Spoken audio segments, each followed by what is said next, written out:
ప్రకాశం జిల్లా నిరక్షరాస్యత ఉన్నటువంటి 63% ఉన్నటువంటి స్టేట్ యావరేజ్ కన్నా కూడా తక్కువ ఉన్నటువంటి సమయంలో కలెక్టర్గా జనానికి ఏమి ఇవ్వాలి, ఎన్ని పథకాలు ఇస్తాం, ఎన్ని అవకాశాలు ఇస్తాం, అయితే చేపను అందిద్దామా లేక చేపను పట్టుకోవటం నేర్పిద్దామా అని ఆలోచించి రోజుకో చేప ఇవ్వటం కాదు, రోజు తన చేప తను పట్టుకునే విధంగా చేయాలని అంటే వాళ్ళకి జ్ఞానాన్ని ఇవ్వాలి.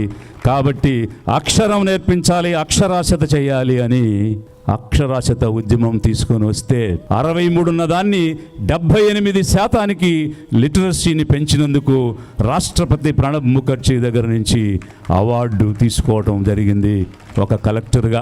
అక్షరాస్యతతో పాటు అభివృద్ధిలో వెనుకబడిన ప్రకాశం జిల్లాకు జాతీయ స్థాయి గుర్తింపు తీసుకొచ్చారు జిల్లా కలెక్టర్ విజయ్ కుమార్. అక్షరాస్యతలో వెనుకబడిన జిల్లాలో అక్షర విజయాన్ని సాధించారు. ప్రకాశం అక్షర విజయం అనే కార్యక్రమాన్ని ఓ ఉద్యమంలా చేపట్టి కేవలం 9 నెలల కాలంలో అక్షరాస్యత శాతాన్ని 63% నుంచి 75.55% పెంచి దేశం దృష్టిని ఆకర్షించారు.